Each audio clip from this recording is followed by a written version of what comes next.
Hare Krishna. So with the blessings of all the assembled Vaishnavas, starting with senior most, we will continue reading and discussing Canto 3 of Srimad Bhagavatam, Chapter 4, Vidura approaches Maitreya, text 29.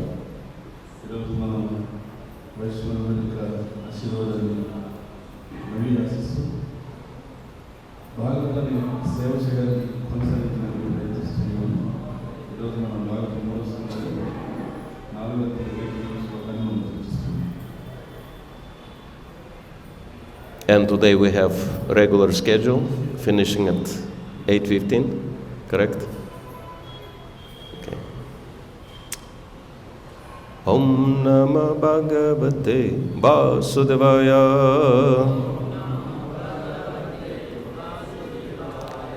Om Namah Bhagavate Vasudevaya.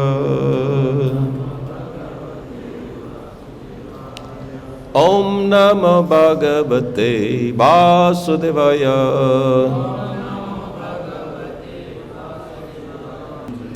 Śrī Śukadeva brahma-śāpāpadeśena kalena mokha-vanchitaḥ samritya svakulam spītam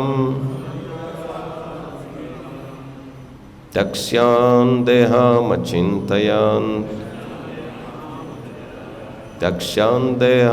achintayat. Śrī Śukadeva Śrī Śukadeva Gosvāmī said,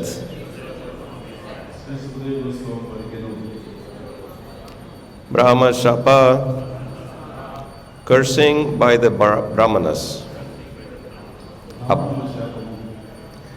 apadeśena, on the plea by such a show, kalena, by the eternal time, amogha, unfailing, vanchitaḥ, one who so desires, samritya, closing, svakulam, own family, spītam, excessively numerous, tyakṣyan, after giving up, deham, the universal form, achintayat, thought to himself,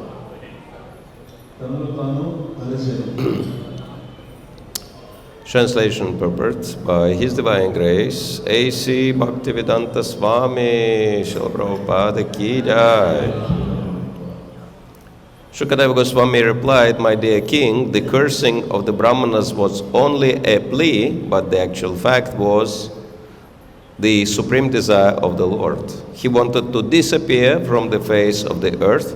After dispatching his excessively numerous family members, he thought to himself as follows.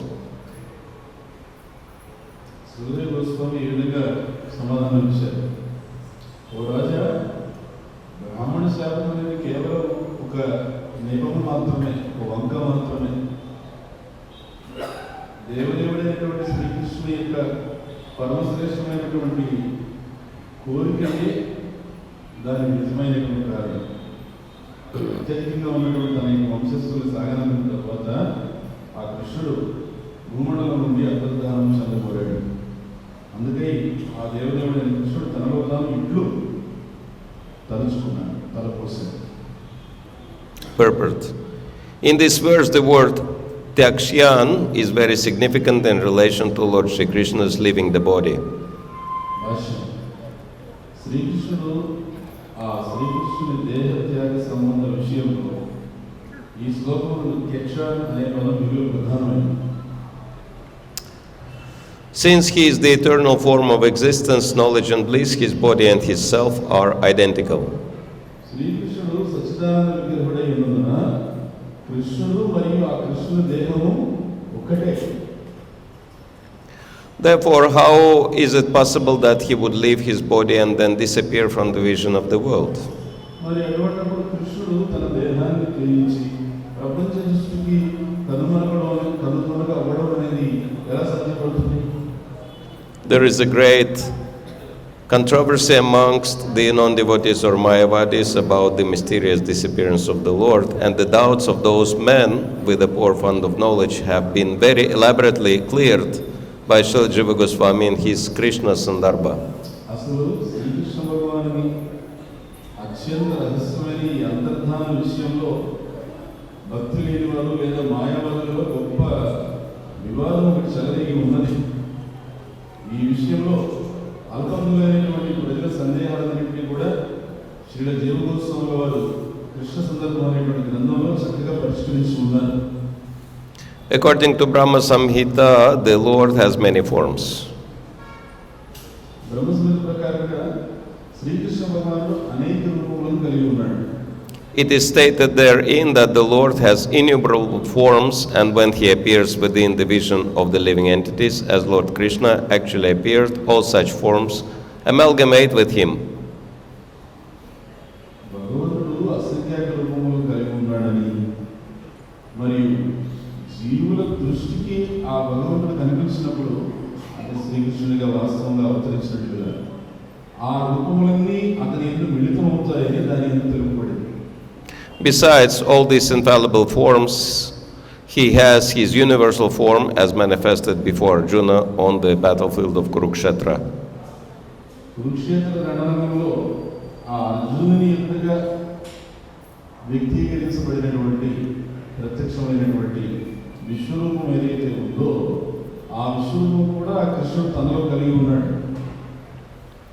Here in this verse, the word spitam is also used, which indicates that he left his gigantic universal form called the virāṭ-rūpa, not the primeval eternal form, because there is hardly any possibility of his changing his form of sac-cid-ānanda.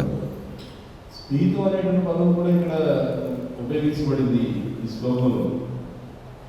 దాని అర్థం కృష్ణుడు తన ప్రధానము మరియు నిత్యములో కలిగిన రూపాన్ని కాకుండా విరాట్ రూపంగా పిలువబడేటువంటి విశ్వరూపాన్ని ఆ భగవంతుడు వదిలివేసాడు అని సూచిస్తుంది. ఎందుకంటే కృష్ణుడికి తన సచ్చిదానంద రూపాన్ని మార్చుకోవడం అనేది ఏమాత్రం ఆయనకు అవకాశం లేదు.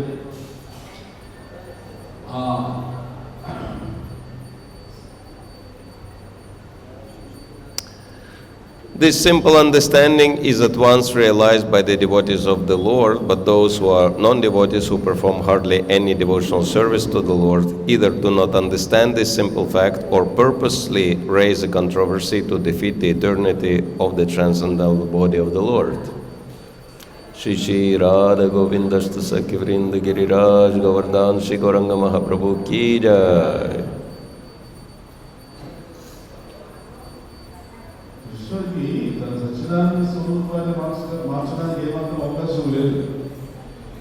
ఈ సాధారణ అవగాహన భక్తులకి వెంటనే అర్థమవుతుంది. కానీ ఏమాత్రం భక్తి లేనటువంటి భక్తి రహితులు మాత్రం ఈ చిన్న విషయాన్ని కూడా సక్రమంగా అర్థం చేసుకోలేరు, లేదా భగవంతుని దివ్య దేహం యొక్క నిత్యత్వానికి పరాజయాన్ని చేకూర్చడానికి ప్రయత్నపూర్వకంగా వివాదాలు లేవదీస్తారు. This is due to the defect called the cheating propensity of the imperfect living entities. ఇదంతా ఎందుకు జరుగుతుందంటే ఈ అసంపూర్ణ జీవులకి వంచన ప్రవృత్తి, మోస ప్రవృత్తి అనేటువంటి దోషం ఉండే కారణంగానే ఇది జరుగుతుంది.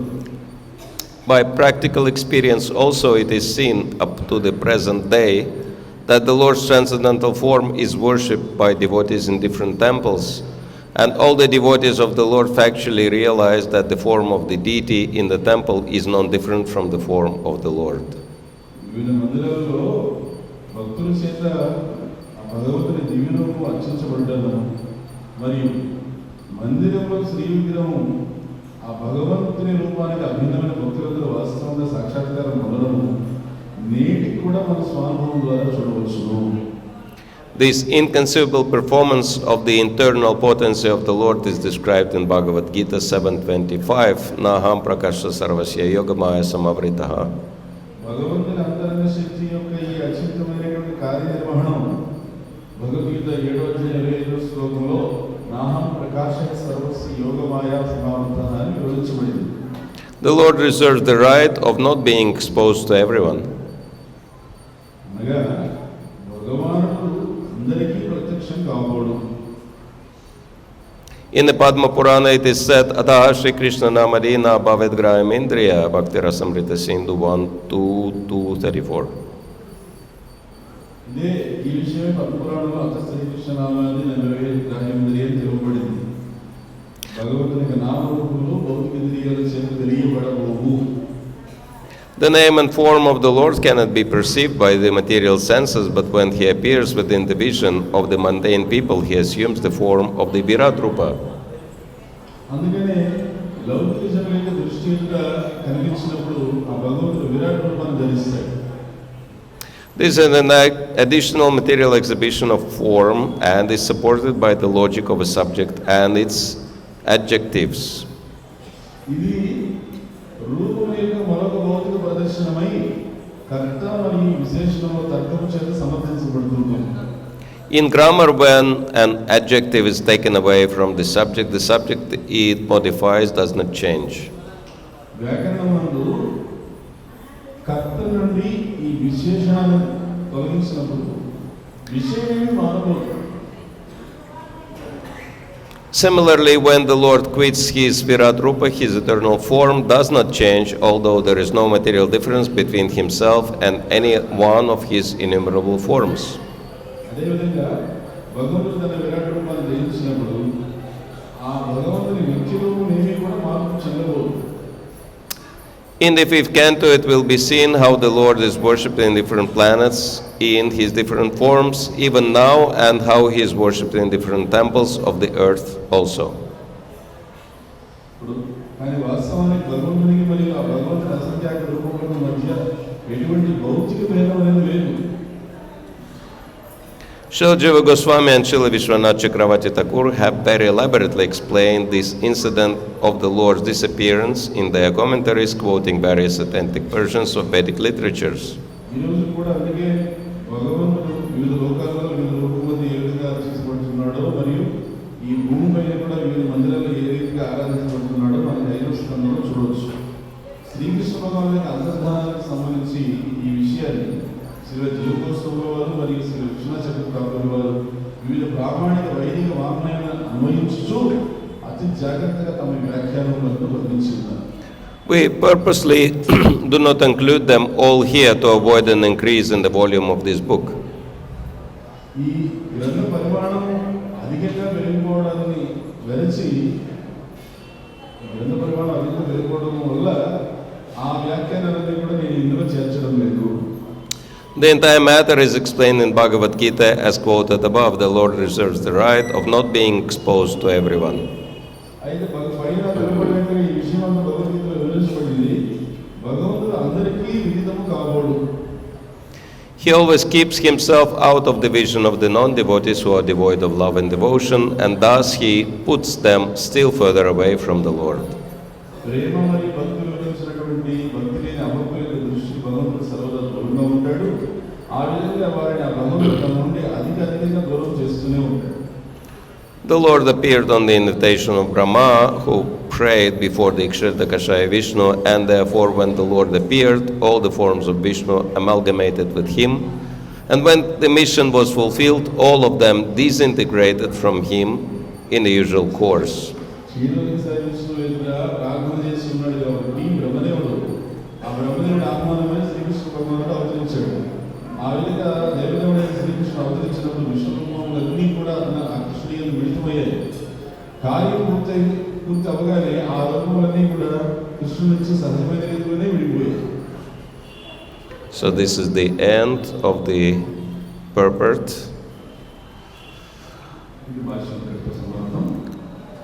And we will read this text one more time.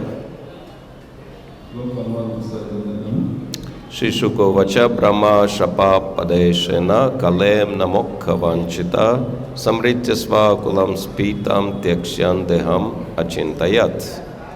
Śrīkadeva Gosvāmī replied, "My dear king, the cursing of the brahmanas was only a plea, but the actual fact was the supreme desire of the Lord. He wanted to disappear from the face of the earth. After dispatching his excessively numerous family members, he thought to himself as follows." Śrīla Gosvāmī ఈ విధంగా సమాధానం ఇచ్చారు. ఓ రాజా, బ్రాహ్మణ-శాపము అనేది కేవలం విధం మాత్రమే. దేవదేవుడైన శ్రీకృష్ణుని యొక్క పరమశ్రేష్టమైన వాంఛే దీనికి కారణం, నిజమైన కారణం. అత్యధికంగా మనం తన వంశస్థుని సాగలిగిన తర్వాత కృష్ణుడు ఈ భూమండలం నుండి అద్భుతాంశాన్ని కోరాడు. అందుకోసం ఆ దేవదేవుడైన కృష్ణుడు తనలో తాను ఈ విధంగా ఆలోచించాడు. So the thoughts of the Supreme Lord will be quoted in the next verse, and these thoughts were in regards to Uddhava. ఇక్కడ భగవంతుడు తనలోతానే ఆలోచించాడని చెప్పారు కదా. భగవంతుడు తనలోతాను ఏం ఆలోచించాడని తర్వాత శ్లోకం నుంచి వస్తుంది.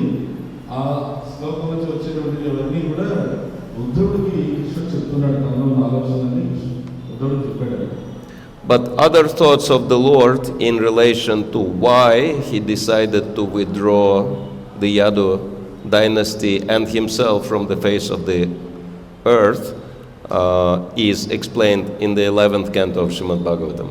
కానీ ఇక్కడ భగవంతుడు వేరే ఆలోచనలు ఉన్నాయి. అవేంటంటే భగవంతుడు తాను ఈ భౌతిక జగత్తు నుండి వేరే సమాప్తి చేసి వెళ్ళిపోవడం నిర్ణయించుకున్నటువంటి దాని ముందుగానే తన భక్తులైనటువంటి యదువంశస్థులందరినీ కూడా భగవంతుడు పంపించేశాడు కదా. వాళ్ళందరినీ అలా ఎందుకు పంపించేశాడు తనకన్నా ముందుగా అనేటువంటి దానికి కారణం ఇక్కడ చెప్పలేదు. అది 11వ స్కంధంలో వివరించాడు కృష్ణుడు ఎందుకు తనకన్నా ముందుగా వాళ్ళు పంపించేశాడు. The topic of the disappearance of the Lord is briefly mentioned in the first canto, then more elaborately in the third canto, and then very elaborately in the 11th canto. భగవంతుడికి అంతర్ధానానికి సంబంధించి ఆయన లీల సమాప్తి గురించి వివరణ అనేది ప్రథమ స్కంధంలో కొద్దిగా చెప్పారు. దానికన్నా ఇంకొంచెం వివరంగా 3వ స్కంధంలో చెప్పారు. ఇంకా పూర్తి వివరంగా 11వ స్కంధంలో వివరించారు. And especially the acharyas were giving their purports to these verses of 11th canto, and Śrīla Prabhupada says in the purport that we haven't included them because that would unnecessarily increase the volume of the book. ఈ శ్లోకాలన్నిటికీ భగవంతుడు ఎందుకు ఈ విధంగా ఎలా అంతర్ధానమయ్యాడు, ఎందుకు అంతర్ధానమయ్యాడు, ఏమిటి అనే దాని గురించి ఆచార్యులు చాలా విస్తృతమైన భాషలు ఇచ్చున్నారు. అయితే ఆ భాషలన్నింటినీ కూడా నేను ఇక్కడ ఈ గ్రంథంలో పొందుపరచడానికి ఈ గ్రంథం పరిమాణం పెరిగిపోతుంది కాబట్టి నేను ఈ గ్రంథంలో పొందుపరచగలవన్నీ కూడా ఆ ఆచార్యుల భాషలన్నీ అని ప్రభుత్వాలు ఆ గ్రంథం భాషలో రాశారు. And we will not be able to discuss all this, this topic at length during our few minutes which are left before the end of Bhagavatam class.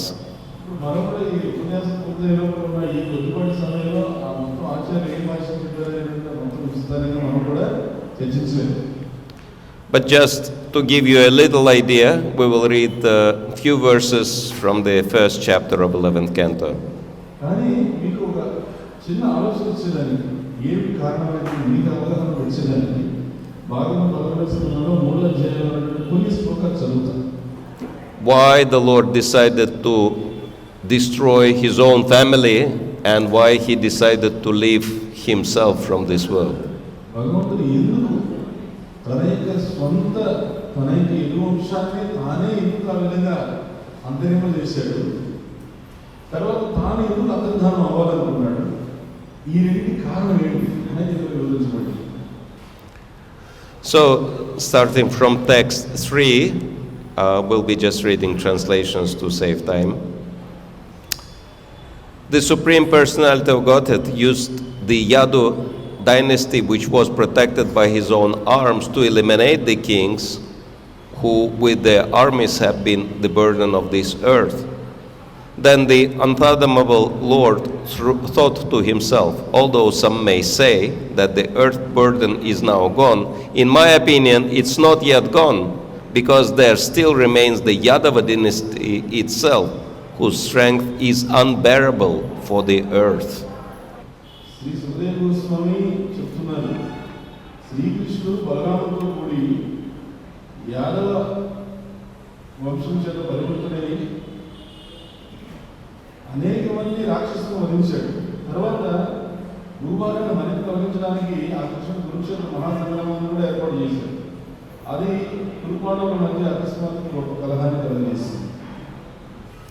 So why Yadava dynasty became the burden of the earth is explained in the purport by the acharyas. అది ఎందుకు యదువంశం కూడా భూభాగం అయిందంట, యదువంశం భూభాగం అయిందనేటువంటి ఆచార్యుల భాష్యంలో వివరించారు. Because the Lord could not just leave them alone. There was no one more powerful than them on the earth, and there was a possibility of them misusing their powers. ఎందుకంటే భగవంతుడు యదువంశస్తుని ఎదురువైపు అట్లా వదిలేసి వెళ్ళిపోవాలనుకోలేదు. అట్లా వదిలేస్తే భూమండలం మీద వాళ్ళకన్నా శక్తివంతులు ఎవరు లేరు. మరి భూమండలం మీద వాళ్ళకన్నా శక్తివంతులు ఎవరు లేకపోతే అంత శక్తి వాళ్ళ చేతిలో ఉంటే ఖచ్చితంగా శక్తిని వాళ్ళు దుర్వినియోగం చేసుకునేటువంటి అవకాశం ఉంది. And besides that, after the disappearance of the Lord, they would be so maddened by the separation that in their, frustration, they would destroy everyone. ఇంకొకటి కూడా ఉంది, భగవంతుడు ముందుగా వెళ్ళిపోతే వాళ్ళకి వదిలేసి భగవంతుడు కనుక అంతర్ధానం అయిపోతే కృష్ణుడు వెళ్ళిపోయాడు అనేటువంటి ఎడబాటు చేత శివుడైపోతాడు, ఉన్మాదులైపోతాడు. ఉన్మాదులైపోయి కృష్ణుడు లేని ప్రపంచం కూడా ఉండకూడదు, కృష్ణుడు లేని ప్రపంచంలో ఎవరు ఉండకూడదు అని అందరూ తప్పేస్తారు. అందుకని కూడా ఒక కారణం. And few other details are also described. You can read them individually. ఇంకా కొన్ని వివరాలు ఇందులో ఉన్నాయి, మీరు వ్యక్తిగతంగా తెలుసుకోండి. But text 4 continues, Lord Krishna thought, no outside force could ever bring about the defeat of this family, the Yadu dynasty, whose members have always been fully surrendered to me and are unrestricted in their opulence. But if I inspire a quarrel within the dynasty, that quarrel will act just like a fire created from the friction of bamboo in a grove, and then I shall achieve my real purpose and return to my eternal abode.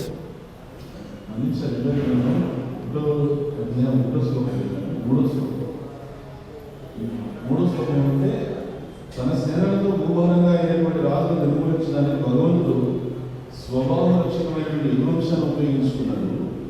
తర్వాత అప్రమేయుడైనటువంటి ఆ భగవంతుడు ఈ విధంగా ఆలోచించాడట, భూభారం తొలగింది అని కొందరు తెలిసినా నా అభిప్రాయాన్ని అనుసరించి ఇంకా భూభారం తొలగలేదు.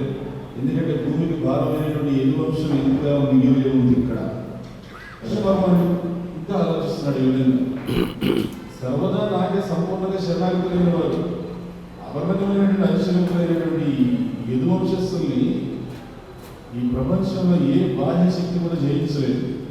కానీ నేను వీళ్ళ వంశకలహాన్ని కనుక కలగజేసినట్లయితే అది వెదురు పొదల రాపిడికి ఉత్పన్నమైన అగ్ని వలె పనిచేసి అది ఆ వెదురు కట్టెల్ని కాల్చేసినట్లుగా, చెట్లనే కాల్చేసినట్లుగా వీళ్ళ మీద పనిచేస్తుంది. అప్పుడు నేను నా నిజ ప్రయోజనాన్ని సాధించిన వాడినై స్వధామానికి వెళ్ళగలను అనుకున్నాడు.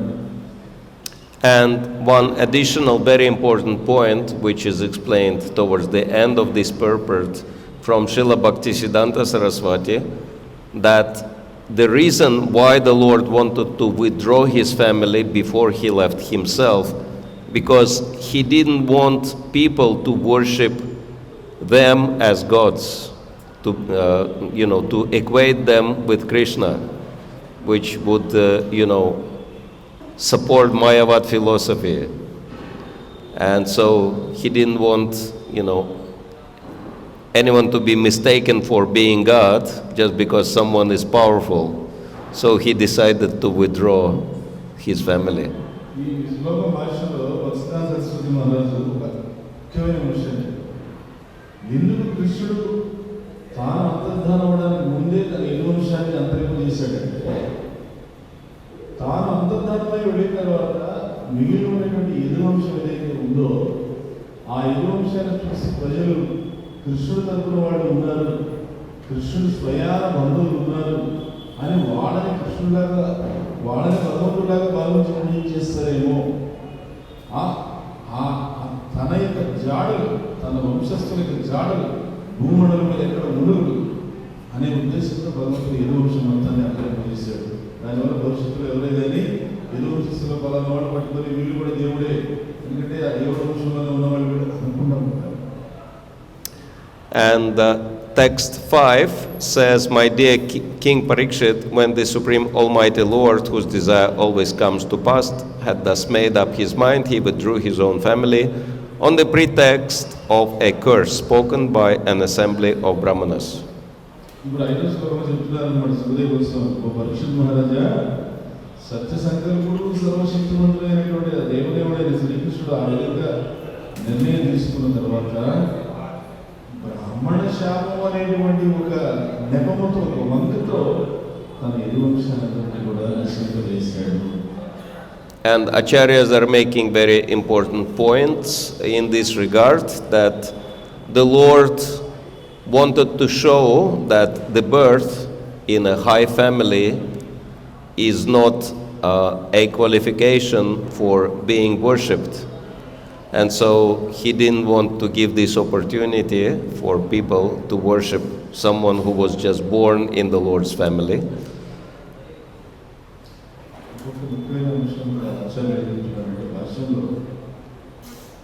ఉన్నతమైన కులంలో జన్మ తీసుకున్నంత మాత్రాన, ఉన్నతమైన కుటుంబంలో జన్మ తీసుకున్నంత మాత్రాన అందరి చేత పూజించబడ్డానికి యోగ్యులు కాదు, అందరి చేత పూజనీయులు అవడానికి అర్హులు కాదు అనే విషయాన్ని మనకు నేర్పించడం కోసం ఈ యదువంశం ఉంది అంటే, రేపు యదువంశంలో ఎవరైనా పుడితే అతన్ని కూడా కృష్ణుడు గొప్పవాడిగా పూజిస్తాడు కదా.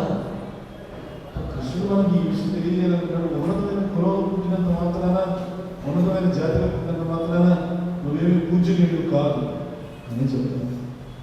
Because by birth no one becomes qualified. It's by initiation from the bona fide spiritual master and proper training. This is how one becomes qualified.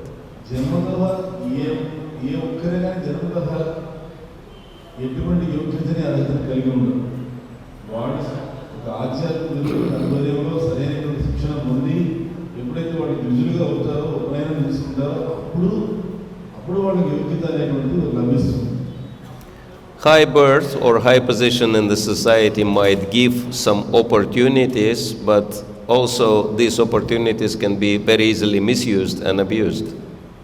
ఉన్నతమైన కుటుంబంలో జన్మించడము, లేదా ఉన్నతమైనటువంటి సమాజంలో ఉన్నతమైనటువంటి వర్గాల్లో జన్మించడం అనేటువంటిది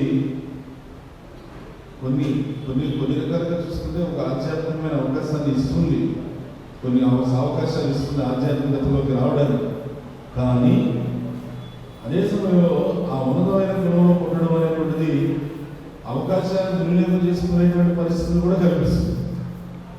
And that's why Krishna says in Bhagavad-gītā, Chaturvarnyam maya srishtam guna-karma vibhagashah.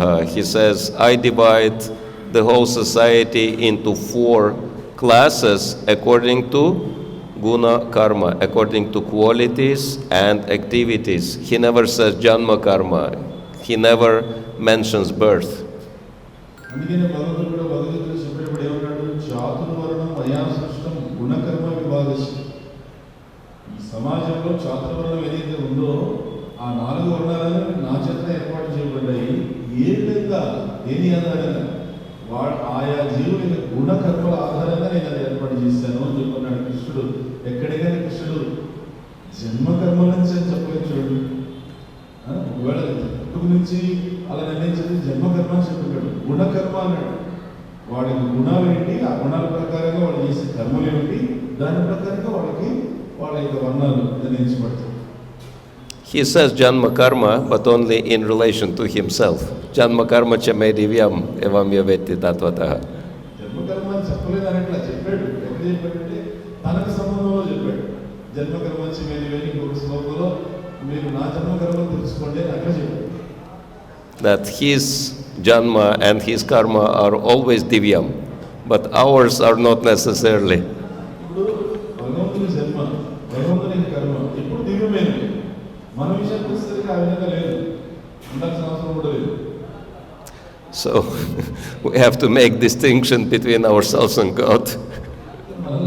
భగవంతుడికి మనకి ఏమి తేడా అనేటువంటిది ఎప్పుడు మనం గుర్తుపెట్టుకోవాలి. Just because he has human-like form doesn't mean that we are gods also. మానవాకారంలో కనిపిస్తున్నాడు కదా భగవంతుడు అని చెప్పి ఆయన కూడా మనలో ఒకడు అనుకోకండి. And it doesn't mean that he is a human like us. మనలాగా మనుషులు ఆయన కూడా మనిషి మనలాగా అని అనుకోవద్దండి. These are two biggest mistakes people make in understanding Krishna. కృష్ణుని అర్థం చేసుకునే విషయంలో ప్రజలందరూ చేసే ఒక పెద్ద తప్పు ఇదే అన్నమాట. And yes, Yadu dynasty could abuse their powers and their position in the absence of the Lord, because when the Lord was present, they could do service to the Lord. But if the Lord would be gone, they would have nothing to do, no one to serve. So they could, be free to do all types of strange things. వాళ్ళకు ఉన్నటువంటి శక్తిని కానీ వాళ్ళకు ఉన్న సామర్థ్యాన్ని వాళ్ళకి వెళ్ళిన అధికారాన్ని వాళ్ళు దుర్వినియోగం చేసుకోవడానికి అన్ని విధాలు అక్కడ అవకాశాలు కనిపించాయి భగవంతుడు. ఎందుకని భగవంతుడు ఉన్నప్పుడైతే వాళ్ళందరూ దృష్టి భగవంతుడు వెళ్ళి భగవంతుడికి సేవ చేసుకుంటున్నారు, హాయిగా ఉన్నారు. భగవంతుడు అంతర్ధానం అయిపోతే తర్వాత ఎవరు చేయాలి సేవలు? ఈ సేవ చేసుకోవడానికి ఎవరు ఉన్నారు? భగవంతుడు లేడు, లేవు కాబట్టి సేవ లేవు. మరి సేవ లేకపోతే ఏదో చేయాలి కదా, సేవ లేదు కాబట్టి గొడవలు చేసుకోవాలి, గొడవ కొట్టాలి. Anyway, it's very interesting topic, and if you like to learn, please read first chapter of 11th canto. It's all elaborately described there. ఆసక్తికరమైన అంశం ఇది. కొంచెం ఎవరు తెలియాలంటే ఈ గ్రంథం 11వ స్కంధం మొదటి అధ్యాయం చదవండి. But another very important point is in relation to the Lord himself leaving his body. ఇది ఒక అంశం. రెండవ అంశం ఏంటంటే చాలా ఆసక్తికరమైనటువంటి చర్చనీయాంశం. భగవంతుడు తన దేహాన్ని త్యజించేశాడు అనేటువంటి ఒక అంశం. ఆ అంశానికి సంబంధించి చాలా చాలా ముఖ్యమైనటువంటి చర్చ ఉంది. Which becomes an excuse for materialistic or atheistic people to say that, oh, the Lord left his body, so he is as good as us. No difference. నాస్తికులకి, కరుడుగట్టిన భౌతికవాదులకి ఇది భలే మంచి అవకాశం అన్నమాట. ఏమని భగవంతుడు దేహత్యాగం చేశాడు అనే మాట వాళ్ళకి ఎట్లాంటిదంటే, చూసారా దేవుడు కూడా మనలాంటివాడే. మనం అట్లా దేహత్యాగం చేస్తాం, ఆయన అట్లాగా దేహత్యాగం చేశాడు. But what is the example Srila Prabhupada always gives to appearance and disappearance of the Supreme Lord? అని ఇక్కడ అర్థం చేసుకోవాల్సిన ఒక మంచి ఉదాహరణ. ప్రభుపాద గారు ఎప్పుడు కూడా భగవంతునికి సంబంధించి ఈ ఉదాహరణ ఎక్కువ చెప్తుంటారు. ఏమిటో ఉదాహరణ? Whom he compares Krishna with? కృష్ణుని ఎవరితో పోలుస్తాడు? ప్రభుపాద గారు? Yes, sun. Krishna Surya Sama. Krishna is like the sun. కృష్ణుడు సూర్యుడితో పోల్చి చెప్తారు ప్రభుపాద గారు. కృష్ణుడు సూర్యుని వంటి వాడు అంటారు.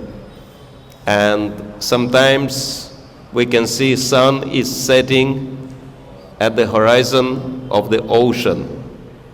ఒకసారి మనం చూస్తున్నాం, సముద్రం ఒడ్డుకి చూస్తే ఆ సముద్రం చివరన ఆ ఆకాశం నుంచి ఆ సముద్రం చివరి సూర్యుడు ఇలా అస్తమించేది కనిపిస్తుంది. And some child might think, oh, the sun sunk in the ocean. Sun had drowned in the ocean. కొంతమంది ఇలా కూడా అనుకుంటారు, కంటికి అలాగే కనిపిస్తుంది కదా, కంటికి కనిపించినంత మీద నీళ్లు కనిపిస్తున్నాయి, ఆ సూర్యుడు అలా ఆకాశం నుంచి కింద దిగాడు, సూర్యుడు మునిగిపోయాడు, సూర్యుడు నీళ్ళు మునిగిపోయాడు అని చెప్పండి. So, but sun never, sinks in the ocean. It only appears like that. సూర్యుడు ఎప్పుడు సముద్రంలో మునిగిపోడు, అది కనిపిస్తుంది అంతే. So the Lord disappearing from our vision is just, an illusion. కాబట్టి భగవంతుడు మన యొక్క సమక్షంలో ఉండి లేదా మన దృష్టిని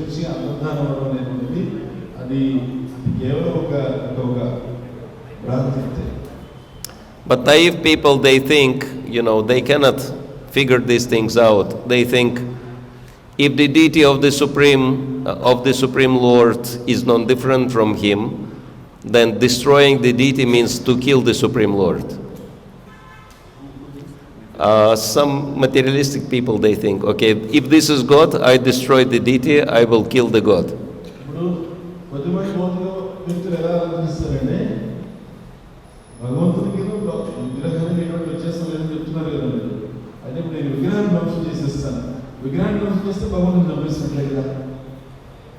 Sometimes, some antagonistic people were attacking temples and destroying deities also.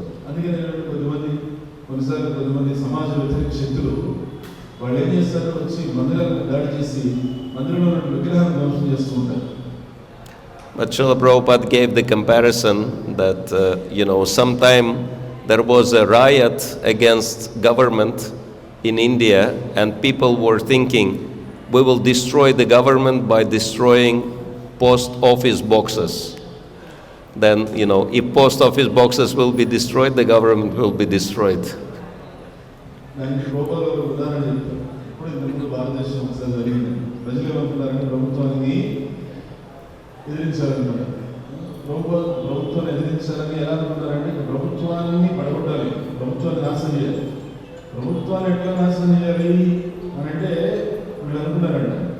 ప్రభుత్వానికి సంబంధించినటువంటి ఈ ఉత్తరాలు వేసేటువంటి తపాలా డబ్బాలు ఉన్నాయి కదా, ఆ తపాలా డబ్బాలన్నీ కూడా ధ్వంసం చేద్దాం. ఆ తపాలా డబ్బాలన్నీ కూడా ధ్వంసం చేస్తే ప్రభుత్వం నాశనం అయిపోయినట్టే అనుకున్నారు. But of course, nothing happens to the government if someone destroys the box office, the post office box. ఏమవుతుంది? ఊళ్ళో ఉన్నటువంటి దేశంలో మొత్తం తపాలా డబ్బాలన్నీ పగలగొట్టుకొని ధ్వంసం చేయండి. ప్రభుత్వానికి ఏమవుతుంది? ప్రభుత్వం అలానే ఉంటుంది. So in the same way, nothing happens to the Supreme Lord if someone destroys the deity. అట్లనే భగవంతుడికి ఏమి కాదు. ఎవరైతే సరే అందరూ భావించి భగవంతుని యొక్క శ్రీ విగ్రహాన్ని ధ్వంసం చేసినా, శ్రీ విగ్రహాన్ని ధ్వంసం చేసినంత మాత్రం భగవంతునికి ఏదైపోతుంది, ఏమి కాదు. Even though deity is the Supreme Lord, but only for those who believe that in him and worship him. Shri విగ్రహం భగవంతుడే మనం చెప్పేది. ఎవరికైతే నమ్మేవాడికి, ఎవరికైతే విశ్వసించేవాడికి శ్రీ విగ్రహం భగవంతుడే. కానీ విశ్వసించినటువంటి వాళ్ళకి ఏమి లేదు. But for non-devotees, Krishna never manifests himself. భగవంతుడి విషయంలో కృష్ణుడు కూడా ప్రకటన కాడు. So if non-devotee destroys the deity, the Supreme Lord will not be bothered by that. అందుకని అభక్తుడైన వాడు వచ్చి విగ్రహాన్ని ధ్వంసం చేసేసిన దానివల్ల భగవంతునికి ఏమీ కాదు, భగవంతుడు ఏమీ అనుకోడు కూడా. The Supreme Lord just will reappear in another deity form. భగవంతుడు ఏం చేస్తాడు? ఈ విగ్రహం ధ్వంసం చేస్తావా? విగ్రహం నేను ఉండనుకోని నాకేం కాదు, నేను ఇంకో విగ్రహం ద్వారా మళ్ళీ అవతరిస్తానంటే. In the same way as the sun sets and rises again. ఏ విధంగా సముద్రంలో మునిగిపోతుంది మనం సూర్యుడు అస్తమించినప్పుడు అనుకున్నాం కదా, తెల్లారిసరికి మళ్ళీ ఇటు వస్తున్నాడు కదా చూపుకున్నాను. ఆ విధంగా భగవంతుడు కూడా ఏదో ఒక విగ్రహం ధ్వంసం చేస్తే ఇంకో విగ్రహం వస్తాడే. And just an important point in relation to deity worship I wanted to mention, because I think it's important for all of us to know that the deity worship is very, very ancient tradition. విగ్రహాలకు సంబంధించిన ఒక విషయం కూడా మీతో చెప్పాలనుకున్నాను. ఎందుకంటే అందరికీ చాలా చాలా ముఖ్యమైనటువంటి ఉపయోగపడేటువంటి అంశం ఉంది. ఏమిటంటే విగ్రహాలు అనేటువంటి చాలా పురాతనమైనటువంటి సంప్రదాయం ఎప్పటి నుంచో వస్తుంది. We understand it started from Dvapara Yuga itself. మనం అర్థం చేసుకోవాలి, ఈ అర్చన అనేటువంటిది ఎక్కడి నుంచి వస్తుంది అంటే ద్వాపర యుగం నుంచి వస్తుంది విగ్రహాలు. And the modern science confirmed that point already. Modern science. ఈ విషయాన్ని ఆధునిక విజ్ఞానమే ఈ విషయాన్ని ధృవీకరించింది. ఆరాధన అనేది ద్వాపర యుగం నుంచి వస్తున్నది. Any of you know what was the first object of worship, first deity on earth planet, according to modern science. ఇప్పుడు ఆధునిక విజ్ఞానం ప్రకారంగా ఈ భూమండలం మీద మొట్టమొదట పూజలు అందుతున్నటువంటి విగ్రహం ఏది? Anyone knows? Please raise your hand if you know. ఈ భూమండలం మీద మొట్టమొదటి పూజలు అందుతున్న విగ్రహం ఏది? How many of you would like to know what was the first confirmed deity on the planet worshipped? And when was that? Anyone wants to know? ఎవరు తెలుసుకోవాలనుకున్నారా? మొట్టమొదటి ఈ భూమండలంలో ఏ విగ్రహం గుర్తించబడింది, ఏ విగ్రహం ఇది పురాతనంగా ఆరాధించబడింది అనే విషయాన్ని ఆ విగ్రహాలు గుర్తించారు. So, in modern scientific language, this object is called lion man. Lion man. ఆధునిక విజ్ఞానం దృష్టిలో ఈ విధంగా మొట్టమొదటి ఆరాధించబడినటువంటి వ్యక్తి, మొట్టమొదటి ఆరాధించబడినటువంటి విగ్రహం అని చెప్పడానికి వాళ్ళు ఎలా చెప్తారంటే సింహం మనిషి అని చెప్పేసి అంటారు. Yes, it is very famous discovery. ఇది చాలా ప్రసిద్ధి చెందినటువంటి అన్వేషణ ఈ మధ్యకాలంలో జరిగింది. The deity, they call it the sculpture, is 40,000 years old. 40,000, 40. అది వాళ్ళు విగ్రహం కనిపెట్టారు. ఆ విగ్రహం 40,000 సంవత్సరాల క్రితం చెప్పేసారు. And he was worshipped in Germany in a cave. అయితే ఆ విగ్రహం జర్మనీలో ఒక గుహలో ఆరాధించబడింది. I've been to that cave, very beautiful cave.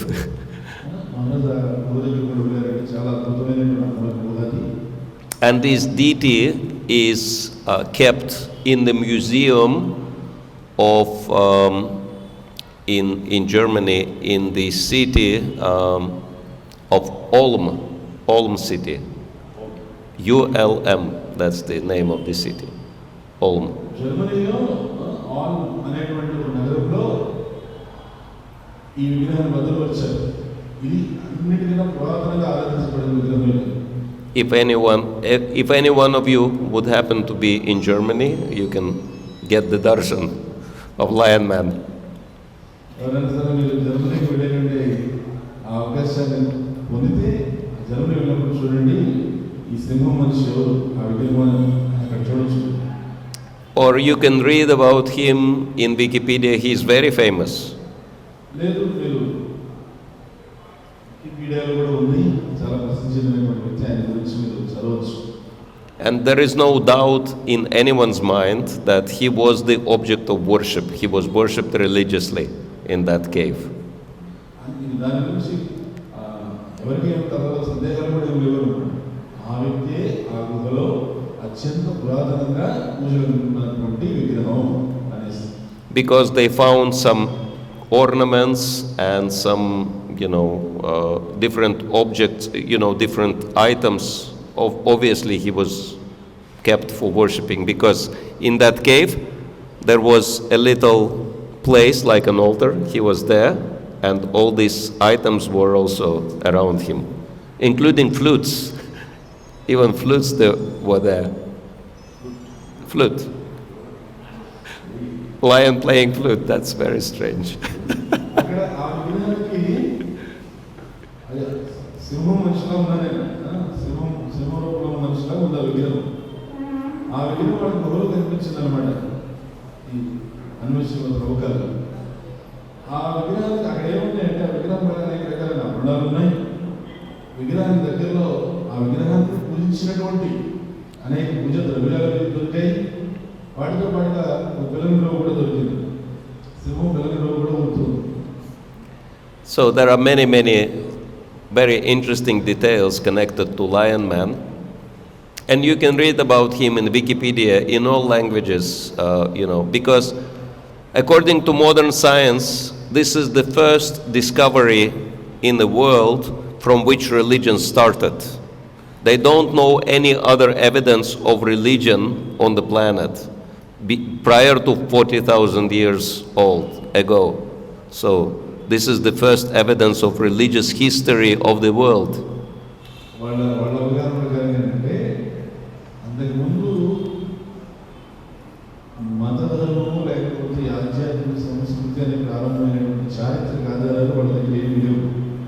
ఇది అత్యంత పురాతనమైన చారిత్రక ఆధారం వాళ్ళకి అర్థమైనటువంటిది. వాళ్ళు ఏమంటారంటే ధార్మికత, మతధర్మము, పూజలు ఇలాంటివన్నీ ఇక్కడి నుంచి మొదలయ్యాయి, ఎందుకంటే 40,000 సంవత్సరాల క్రితం ఇది అని చెప్తారు. And all the scientists, they're scratching their heads and they're thinking, who is the lion man and why he was worshipped in the cave?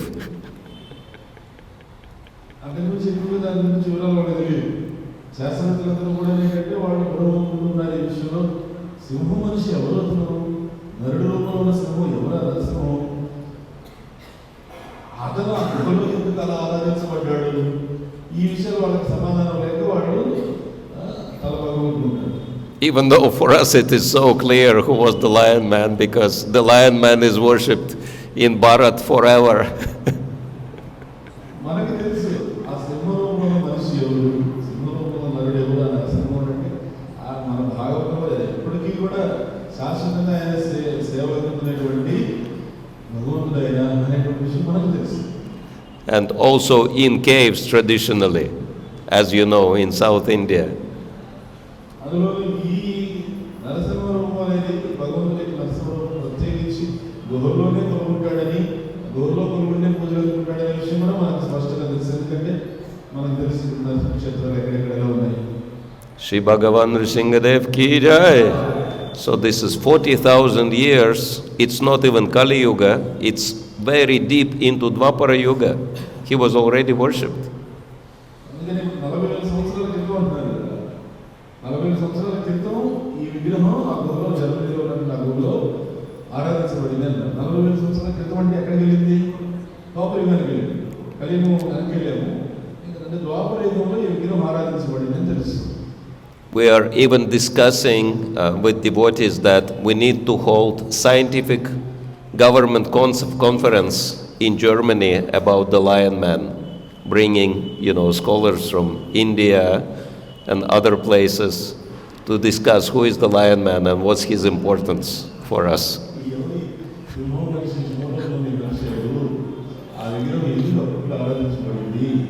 దీన్ని ఎలా మనం చేసుకోవాలి, ఈ విషయానికి సంబంధించి ఇక్కడ ఉన్నటువంటి జర్మనీ ప్రభుత్వంతో మాట్లాడే ఒక శాస్త్రీయ ఆధ్యాత్మిక సమ్మేళనం ఒకటి ఏర్పాటు చేయాలని కూడా అనుకున్నారు.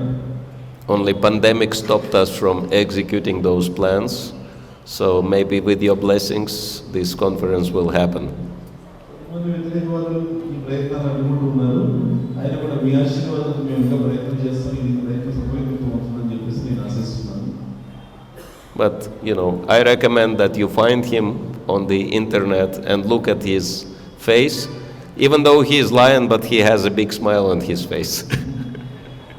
చూడండి, కావాలంటే ఇంట్లో కూడా కనిపిస్తాయి. సింహ మనిషి అని చెప్పేసి వస్తే వస్తున్నది విగ్రహం నరసింహరూపం స్పష్టంగా కనిపిస్తుంది, కానీ నరసింహరూపంలో చాలా పెద్ద చిరునవ్వు ఉంది ఆ విగ్రహం. Because Krishna is always smiling. Smayamana Mukamboja. ఎందుకంటే అక్కడ కృష్ణుడు ఎప్పుడు చిరునవ్వు నవ్వుతుంటాడు కదా, ఆ విధంగా ఆయన ఎప్పుడు చిరుదరహాసం ఉండేవాడు భగవంతుడు, అది కూడా కనిపిస్తుంది. Anyway, we just brought this point to help you understand that deity worship has been traditionally established for, very long time on the earth.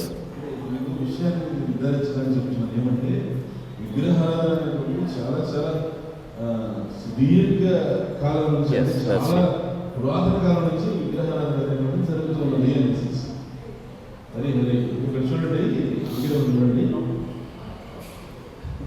So,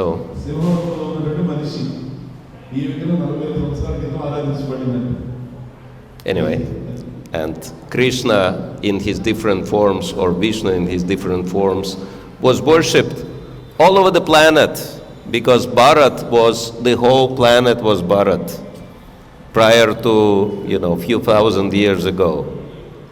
ఇప్పుడు కృష్ణుడు అనేక రూపాలు కలిగి ఉన్నాడు. విష్ణువు అనేక రూపాలు ఆరాధించబడుతున్నాడు. ఆ రూపంలో ఆరాధించబడుతున్న నరసింహ రూపాన్ని వాడు కనిపెట్టారు. కానీ వాస్తవం ఏంటంటే కొన్ని వేల సంవత్సరాల క్రితం మనం చూస్తే, కొన్ని వేల సంవత్సరాల క్రితం భారతదేశము అంటే ప్రపంచం అంతా, అందుకని ప్రపంచం అంతా కూడా ఆ విధంగా విగ్రహాలు ఆరాధించబడ్డాయని తెలుస్తుంది అక్కడ.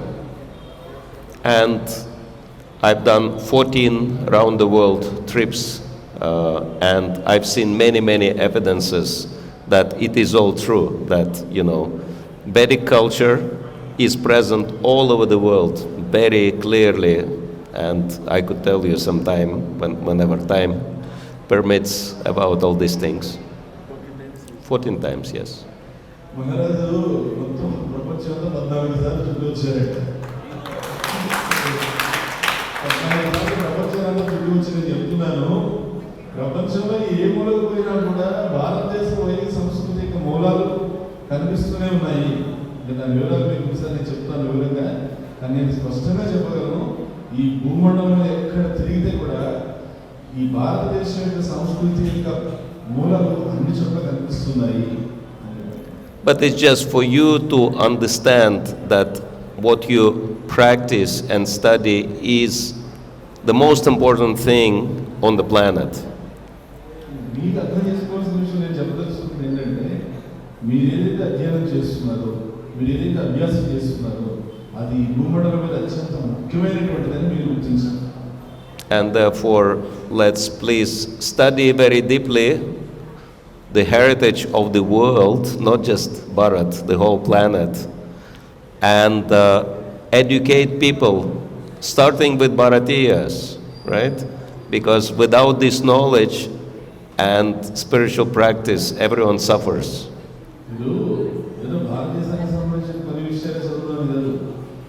విశ్వం యొక్క చరిత్ర చదవండి. మీరు ఆ విశ్వ చరిత్ర అంతా కూడా చక్కగా చదివి తెలుసుకొని ప్రజలందరికీ కూడా దాన్ని బోధించండి. ప్రజలందరికీ బోధించాలనే మాట వచ్చినప్పుడు ముందు భారతదేశ ప్రజలందరికీ బోధించండి. తర్వాత మళ్ళీ ఈ విధంగా వాళ్ళకి బోధించడం వల్ల ఏమవుతుందంటే, ఈ భారతీయ వైదిక సంస్కృతి అనేటువంటిది ప్రజలకు నిజమైనటువంటి జ్ఞానాన్ని ఇస్తుంది. As Prabhupada would say, make your own life perfect and help other people. ముందు మీ జన్మను మీరు సార్థకం చేసుకొని తర్వాత ఇతరులకు మీరు పరోపకారం చేయండి, వాళ్ళ జన్మను పరిపూర్ణం చేసుకునే దిశలో సహకరించి. Thank you very much for listening, and my apologies for a delay again. చాలా సావధానంగా మీకు ధన్యవాదాలు. ఆలస్యం Ravati Raman Prabhu wanted to say something. When this deity was found? Well, it's also very interesting that the deity was discovered in 1941, before the World War. ఈ విగ్రహం 1941 సంవత్సరంలో ఇది కనుగొనబడింది. అంటే అప్పుడు ప్రపంచ యుద్ధానికి ముందు ఇది కనుగొనబడింది. But they could not do the proper research because the World War started few days after the discovery. ఈ విగ్రహం బయటపడిన, అంటే ఈ విగ్రహం కనుగొనబడినటువంటి కొద్ది రోజులకే ప్రపంచ యుద్ధం మొదలైంది. ప్రపంచ యుద్ధం మొదలయ్యేసరికి దీని గురించి విగ్రహం పుట్టుపూర్వోత్తరాలు ఏమిటి, అసలు దీని గురించి ఎక్కువగా వివరాలు పరిశోధన చేయలేకపోయారు. And they could come back to the research only in 2000s. మళ్ళీ ఆ పరిశోధనకు వాళ్ళు ఎప్పుడు తిరిగి రాగలిగారు? ఈ 20వ శతాబ్దంలో 2000 సంవత్సరం దాటిన తర్వాత ఇప్పుడు మళ్ళీ పరిశోధన మొదలుపెట్టారు ఆ విగ్రహం మీద. And very close to those caves where the lion man was found, there is another cave, and smaller size lion man was found there as well. Small, yeah. Big in one cave and small in the other cave. ఈ గుహ ఏదైతే విగ్రహం బయటపడిందో ఆ గుహకు దగ్గరలోనే ఇంకొక చిన్న గుహ ఉంది. ఆ చిన్న గుహలో ఇలానే ఈ సింహం రూపంలో ఉన్న మనిషి, నరసింహ రూపమే చిన్న విగ్రహం బయటపడింది. ఈ గుహలో పెద్ద విగ్రహం బయటపడిన చిన్న గుహలో చిన్న విగ్రహం బయటపడింది. Looks like the small one was Utsav Murti. మూలమూర్తి గుహలో పెట్టినట్టున్నారు వాళ్ళు, ఉత్సవమూర్తి గుహలో పెట్టినట్టున్నారు. Many interesting things are there. Please read on your own sometime. Study this because it is important. అక్కడికి చాలా ఆసక్తికరమైన విషయాలు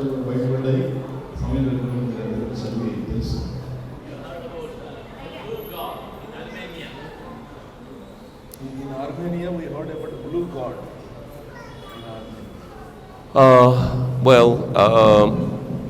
I don't know about Armenia, but there are many evidences of Vedic culture in all countries. ఆర్మేనియాలోని సమానమైనటువంటి అనేక దేశాలలో మన భారతీయ వైదిక సంస్కృతికి సంబంధించినటువంటి అనేక జాడలు అనేక మూలాలు అక్కడ ఉన్నాయి, చాలా ఉన్నాయి. Sometime I can tell you. Yes. Tomorrow morning class, you can tell me. Tomorrow morning class you can explain. Okay, so tomorrow morning we'll try to address those points. Vedic culture. I read in this book, Salted Bread. Oh yeah. Yes. Famous book. In that it is mentioned in Armenia, there is one temple, Oh, yeah. Blue God. Yeah. The name is not there, but it's quite famous, Blue God temple. We know who is Blue God. Yes. రేపు ఈ మామూలుగా Salted bread. Bread అని చెప్పేసి ఒక గ్రంథం ఉంది. రష్యాలో ఎక్కడ ప్రచారం జరిగింది అనే దాని గురించి తెలియజేసింది. ఆ గ్రంథంలో ఆర్మేనియాలో నీలికకు దేవుడు అనేటువంటి ఒక దేవాలయం ఉన్నది. ఆ దేవాలయం విగ్రహం లేదు, కానీ ప్రజలందరూ అక్కడ ఆ దేవాలయం చూసి ఇక్కడ నీలికకు దేవుడు ఉన్నాడు అని చెప్పి పిలుస్తారు. ఆ దేవుడు ఎవరో తెలుసుకోవాలని కాబట్టి నేను మాకు తెలియజేయండి అని అడుగుతున్నాను. Hare Krishna. Thank you all very much. Grantaraj Srimad Bhagavatam ki jai, Śrīla Prabhupada ki jai, Nitai Gaur Premanande.